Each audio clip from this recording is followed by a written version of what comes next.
നമുക്കേ ഇന്നേ കക്കാത്തോരൻ വെച്ചാലോ? അതിന് വേണ്ടി ഞാൻ കക്ക എല്ലാം കഴുകി പറക്കി മാറ്റി വെച്ചിട്ടുണ്ട്. അത് കഴിഞ്ഞിട്ട് ഞാനാണെന്നുണ്ടെങ്കിൽ കുറച്ച് തേങ്ങ ചെരുവി അതിനകത്ത് കുറച്ച് ഉള്ളി, കുറച്ച് മുളക് പൊടി, മഞ്ഞൾപ്പൊടി, അതുപോലെ കുരുമുളക് പൊടി, ഒരു ശകല കഷ്ണം വെളുത്തുള്ളി ഒക്കെ ഇട്ട് ചെറുതായിട്ടൊന്ന് ചതച്ചവിടെ മാറ്റി വെച്ചിട്ടുണ്ട്. അത് കഴിഞ്ഞിട്ട് നമുക്ക് ഈ പുഴുങ്ങി വെച്ച ഈ കക്ക ഇതുപോലെ മുറത്തിലിട്ട് പാറ്റി എടുക്കുകയാണെന്നുണ്ടെങ്കിൽ നമുക്ക് എളുപ്പം നുള്ളി പറക്കി എടുക്കാൻ പറ്റും. അല്ലെങ്കിൽ ഭയങ്കര താമസമായിരിക്കും, ഓരോന്നോരോന്ന് വേണമല്ലോ നമ്മൾ നുള്ളി പറക്കി എടുക്കാൻ. ഇതാകുമ്പോൾ അങ്ങനെ വരത്തില്ല, പെട്ടെന്ന് തന്നെ നമുക്ക് നുള്ളി പറക്കി എടുക്കാൻ പറ്റും. എളുപ്പം വഴിയാണേ അത്.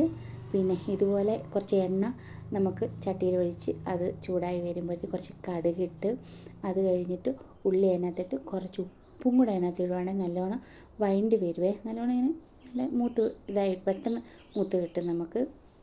അതെല്ലാം നല്ലോണം നമുക്ക് ഇളക്കി കൊടുക്കാവേ.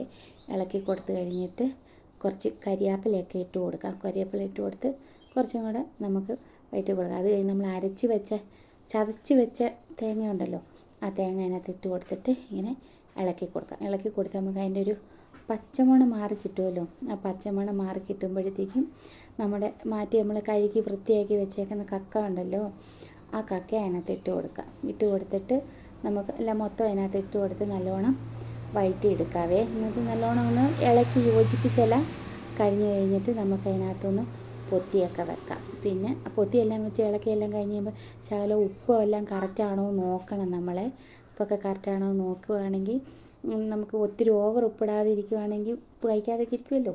അപ്പം അതിന് വേണ്ടിയിട്ട് നമുക്കൊന്ന് കുറച്ച് ഉപ്പ് ഇട്ടിട്ടുള്ളായിരുന്നു, അതുകൊണ്ട് ഒന്നുകൂടെ ശകലം ഉപ്പൊക്കെ ഇട്ട് മസാലയൊക്കെ പിടിച്ചിട്ടുണ്ട്. നല്ല ഇതായിട്ട് വന്നിട്ടുണ്ട്. നമുക്ക് കഴിക്കാവേ കക്കാത്തോരൻ. ഇങ്ങനെയുണ്ട്.